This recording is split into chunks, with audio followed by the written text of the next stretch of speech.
They were trusted companions, treated like family, until everything changed in an instant. All right, so the veil is lifted. You know, many people around the world want to get a picture of you. From Travis the chimpanzee's horrifying rampage that left Charla Nash face unrecognizable, to a seemingly gentle deer in Texas turning deadly, these aren't just animal encounters, they're nightmares come to life. Travis the chimpanzee. Travis had been raised as a human-like pet since 3 days old, sleeping in Sandra's bed, eating at the dinner table, and even appearing in television commercials. But on February 16, 2009, everything changed in the most horrific way imaginable. Sandra's friend, Charla Nash, had come over for what should have been a routine visit. Nash, a 55-year-old woman who had known Travis for years, was simply helping Sandra get the 200-pound chimpanzee back inside the house. What happened next would forever alter multiple lives and spark a national conversation about exotic pet ownership. Travis brutally attacked Charla Nash, mauling her face and hands, blinding her, severing her nose, lips, eyelids, and most of her scalp, and destroying one hand entirely while severely damaging the other. The attack was so vicious, so completely unexpected, that even Sandra, who knew Travis better than anyone, was powerless to stop it. The contributing factors to this tragedy paint a complex picture of well-intentioned but ultimately dangerous pet ownership. Travis was morbidly obese, on Xanax that was laced in his tea by Harold and possibly agitated by Lyme disease medication, but there were warning signs that, in hindsight, should have been impossible to ignore. Nash's changed hairstyle and her holding a Tickle Me Elmo doll, one of Travis's favorite toys, may have confused or enraged him. Even more telling, Travis had a prior incident in 2003, escaping and disrupting traffic, indicating unpredictable behavior that should have served as a red flag. Connecticut's lax exotic pet laws allowed Harold to keep Travis despite a 2009 law prohibiting primates over 50 pounds, which was not enforced retroactively. When police finally arrived at the scene, they encountered Travis approaching their patrol car. The massive chimpanzee smashed a mirror and opened the driver's door, prompting Officer Frank Chiafari to shoot him 4 times. Travis retreated to his cage and died, ending a life that had been both celebrated and ultimately tragic. The aftermath of this attack would reverberate for years to come. Charla Nash survived, but required extensive surgeries, including a face transplant and a failed hand transplant. She is permanently blind and lives with severe disfigurement, now residing in Boston for ongoing treatment, where she continues to contribute to military research for disfigured veterans. Can you touch your face with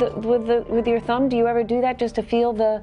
Yeah, touch it. Oh, I get a tingly feeling that I know I'm touching my skin and my teeth. Sandra Harold died in 2010 of a ruptured aortic aneurysm, reportedly devastated by Travis's death and Nash's injuries. The weight of guilt and trauma from that February day had consumed her completely. A $50 million lawsuit against Harold's estate settled for $4 million in 2012, though no amount of money could truly compensate for the horror that Charla Nash endures every single day. Perhaps most importantly, the incident spurred renewed debate on the Captive Primate Safety Act, which stalled in Congress but was reintroduced in 2024, demonstrating that Travis's legacy continues to influence policy discussions about exotic pet ownership across the United States. After this, we have heartbreaking story of Kelly and her bear, Kelly Ann Walls and her Teddy the bear. In the rolling hills of Allentown, Pennsylvania, Kelly Ann Walls lived a life that most people would consider extraordinary. At 37 years old, she had turned her property into something resembling a private zoo, complete with exotic animals that most people only see behind bars or on television screens. Among her collection was Teddy, a magnificent 350-pound black bear that she had raised from a cub and considered part of her family. Kelly's passion for exotic animals wasn't just a hobby, it was a way of life that defined everything she did. Her property housed not just Teddy, but also a lion and a tiger, creating an environment that was equal parts magical and dangerous. She saw herself as a caretaker, a guardian of these magnificent creatures that she believed deserved love and attention, just like any domestic pet. But on a crisp October morning in 2008, that love story took a devastating turn. Kelly entered Teddy's enclosure to perform her daily cleaning routine, a task she had completed hundreds of times before without incident. What she didn't realize was that she had made a critical error. She had entered the enclosure without ensuring that Teddy was properly secured in a separate area. The attack was swift and brutal. Teddy, despite years of hand-feeding and nurturing care from Kelly, reverted to his wild instincts in a matter of seconds. The 350-pound black bear mauled his caretaker with a ferocity that shocked everyone who knew about their seemingly close relationship. The woman who had bottle-fed this bear as a cub, who had celebrated his birthdays and treated him like a beloved family member, became his victim in the most tragic way possible. The contributing factors to this tragedy extended far beyond a simple moment of carelessness. Kelly and her family had been keeping these exotic animals on their property, but their exotic exotic animal license had expired, indicating potential oversight in safety protocols that might have prevented this disaster. More fundamentally, Kelly's approach to animal care, while well-intentioned, failed to account for a basic truth about wildlife. Even black bears raised from cubs retain their wild instincts. No amount of love, care, or familiarity can completely override millions of years of evolutionary programming that makes these animals potentially dangerous to humans, especially when they feel threatened, confused, or simply act on instinct. The tragedy unfolded with heartbreaking swiftness. A neighbor, hearing the commotion from Kelly's property, realized what was happening and made a split-second decision that probably saved Kelly from even worse suffering. The neighbor shot Teddy to stop the attack, but the damage had already been done. Kelly succumbed to her injuries, dying from the mauling inflicted by the bear she had loved and cared for like her own child. Let's tell you another surprising story: the lethal python incident. In the sweltering heat of Sumter County, Florida, Jaron Hare and Charles Darnell thought they had found the perfect exotic pet. Gypsy, their 12-foot Burmese python, seemed like the ideal companion for their alternative lifestyle, impressive enough to command respect, exotic enough to set them apart from conventional pet owners, and seemingly docile enough to coexist safely in their home with their 2-year-old daughter, Cheyenne. For months, Gypsy had been a model pet, spending her days coiled peacefully in her glass tank, a 200-gallon aquarium that Jaron and Charles believed provided adequate security for their massive serpent. But on a humid July night in 2009, their world came crashing down in the most unimaginable way possible. Gypsy, driven by hunger and opportunity, had managed to escape from her supposedly secure enclosure. The quilt that Jaron and Charles had relied upon as their primary safety measure proved woefully inadequate against the strength and determination of a 12-foot predator. What happened next was every parent's worst nightmare made manifest. Gypsy slithered through their home, following scents and instincts that led her directly to 2-year-old Cheyenne's crib. The python's assault on little Cheyenne was methodical and brutal. Gypsy bit the 2-year-old multiple times before beginning the constriction process that is the hallmark of python predation. The little girl, barely old enough to understand what was happening to her, was slowly and systematically strangled by the family pet that her parents had believed was safely contained just rooms away. The enclosure itself was a disaster waiting to happen. A 200-gallon tank might seem impressive to casual observers, but for a 12-foot python it was barely adequate, and the security measures were laughably insufficient. Using a quilt as the primary barrier between a powerful constrictor and freedom demonstrated a fundamental misunderstanding of python behavior and strength. These snakes are escape artists by nature, capable of exploiting the smallest weakness in their containment to achieve freedom. Perhaps most tragically, the couple's negligence in maintaining proper containment and monitoring their snake's condition contributed directly to their daughter's death. They had failed to understand that keeping a large predator in their home required constant vigilance, proper equipment, and an understanding that even the most docile-seeming python remains a wild animal capable of killing. The legal consequences for Jaron Hare and Charles Darnell were swift and severe. In 2011, both were convicted of third-degree murder, manslaughter, and child neglect, each receiving 12-year prison sentences. The courts recognized that their negligence had directly contributed to their daughter's death and that their failure to properly secure a dangerous animal constituted criminal behavior. Our next story is when apex predators become backyard nightmares: mountain lion missteps. In a story that demonstrates the terrifying reality of keeping apex predators in residential settings, a mountain lion kept in what its owners believed was a secure enclosure turned a family's exotic pet dream into their worst nightmare. While the specific details of this incident remain somewhat sparse in terms of exact dates and locations, the core tragedy is all too real and representative of countless similar incidents across the country. The family had invested considerable time and money into creating what they believed was an adequate habitat for their mountain lion. Like so many exotic pet owners, they were drawn to the majesty and power of these incredible predators, convinced that with the right setup and enough dedication, they could safely house one of nature's most efficient killing machines in their backyard. Mountain lions, also known as cougars or pumas, are solitary hunters that can leap 40 feet horizontally and 18 feet vertically. They possess incredible strength, lightning-fast reflexes, and an predatory instinct that has been honed over millions of years of evolution. These are not animals that can be truly domesticated or made safe through human intervention, regardless of how much care and attention they receive. The attack occurred when a child, drawn by curiosity or simply playing too close to the enclosure, came within reach of the mountain lion. What the family discovered was that their supposedly secure habitat had a fatal flaw: gaps or insufficient barriers that allowed the powerful predator to extend its paws and claws far enough to reach through and grab the child. The assault was swift and devastating. Mountain lions are ambush predators,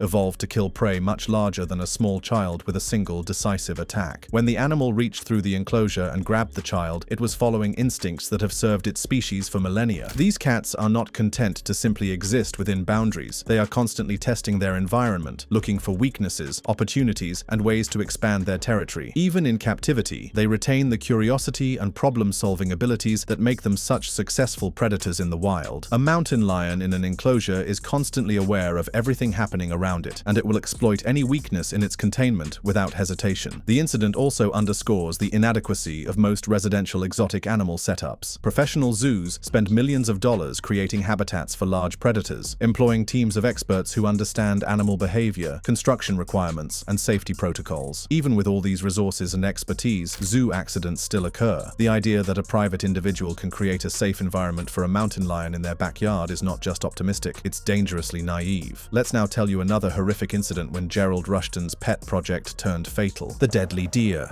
In the quiet rural community of Wascom, Texas, Gerald Rushton had embarked on what he believed was an innovative and exciting project. At 63 years old, this determined man had decided to challenge conventional thinking about wildlife management and pet ownership by attempting to domesticate something that had never been successfully domesticated: a massive 500-pound red stag deer. For months, Rushton had been working with his deer, convinced that he was making progress in his domestication efforts. He spent countless hours in the animal's presence, providing food, attempting to build trust, and believing that he was gradually winning over this wild creature through kindness and consistency. To Rushton, every day without incident was proof that his project was succeeding. Red stag deer are not domestic animals and cannot be made domestic through human intervention. They are wild creatures with wild instincts, and those instincts become particularly dangerous during certain times of the year. October 2010 proved to be the month when Rushton's misunderstanding of deer behavior would cost him everything. As autumn progressed and the days grew shorter, his 500-pound red stag entered what wildlife biologists call the rutting season, the annual breeding period when male deer undergo dramatic hormonal changes that transform them from generally peaceful herbivores into aggressive, territorial, and potentially lethal adversaries. During rutting season, male deer experience a surge of testosterone that fundamentally alters their behavior and perception of the world around them. They become hypervigilant, quick to perceive threats where none exist, and willing to use their considerable size and strength to defend what they perceive as their territory or their right to breed. On the fateful day in October, Rushton approached his deer with the same confidence he had shown for months. Perhaps he was bringing food, or maybe he was simply attempting another training session in his ongoing domestication project. What he couldn't have anticipated was that the animal he thought he knew had been transformed by biology into something completely different. The red stag's attack was swift and brutal. The 500-pound animal, driven by hormonal changes and territorial instincts, charged Rushton with the full force of its considerable bulk. The impact alone would have been devastating, but the deer's assault continued with goring and trampling that left the 63-year-old man with injuries from which he could not recover. I don't think I blame the deer. If I was being held in a pen by a man, I think I would want to get out too. The attack occurred while Rushton was attempting to handle or interact with the deer, demonstrating that even routine activities can become lethal when dealing with large, powerful, wild animals. Smith County Game Warden Chris Green says the deer could have been more aggressive since it is mating season right now. He could have got underneath him, touched him wrong, or... He could have touched him wrong. The contributing factors to Rushton's death extend beyond simple bad timing with the rutting season. His fundamental approach to the project, attempting to domesticate a wild species without specialized training, proper facilities, or expert guidance, set the stage for this tragedy from the very beginning. Red stag deer are not suitable for domestication, regardless of the season or the care provided. After this, we have a story where exotic status symbols turn deadly. Pet lion rampage in Lahore.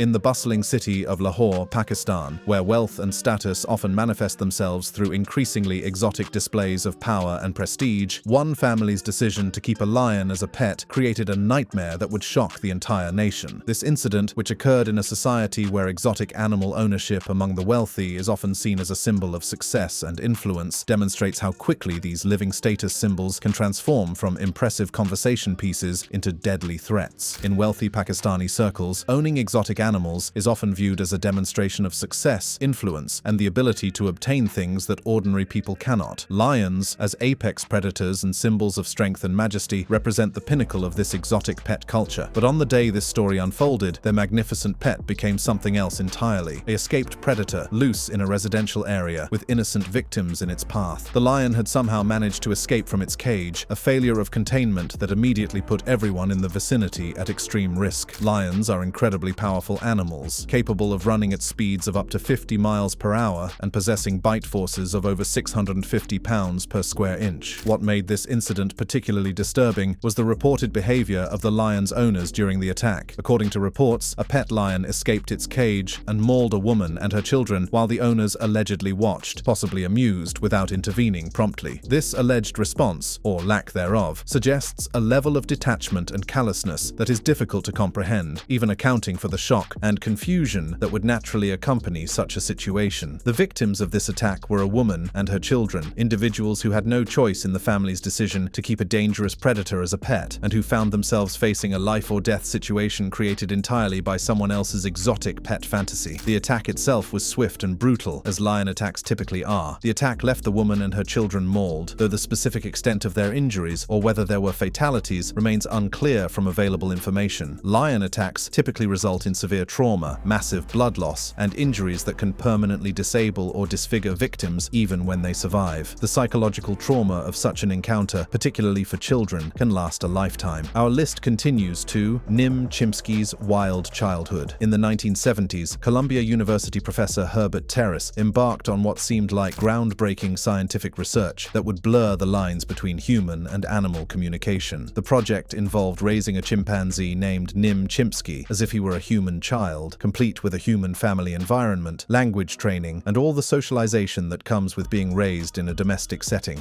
I didn't care about the language argument after a while. It didn't matter to me. He might not have had sentences or grammar, but there's no question that there was communication going on. Nim was not just any research subject. He was treated as a full member of a human family, living in their home, participating in family activities, and receiving the kind of intensive attention and care typically reserved for human children. The goal was to determine whether a chimpanzee could truly learn human language and communication if given the same environmental advantages as a human child. For a while, it seemed like the experiment might actually succeed. Laura Ann Petito, a graduate student who became Nim's primary caregiver and essentially his mother in this experimental family structure, devoted herself completely to the project. She fed him, played with him, taught him sign language, and treated him with all the love and care that she would have given to a human child. Nim responded to this attention by learning numerous signs and appearing to develop genuine emotional bonds with his human family. But as Nim matured from an adorable infant chimp into an increasingly powerful adolescent, the fundamental reality of his wild nature began to assert itself in ways that no amount of human love and care could overcome. Chimpanzees are incredibly strong. Adult. Males can be up to 7 times stronger than adult humans, and they possess an aggressive streak that serves them well in their natural social hierarchies, but becomes extremely dangerous in human environments. The warning signs began to appear gradually. Nim started exhibiting increasingly aggressive behavior as he matured, including biting family members and showing territorial tendencies that had never been part of his early upbringing. These incidents weren't random acts of violence. They were expressions of normal chimpanzee behavior that became problematic and dangerous when exhibited in a human family setting. The situation was further complicated by the experimental environment itself. Nim was exposed to substances like marijuana provided by his caretakers as part of their alternative lifestyle approach to the experiment. This drug exposure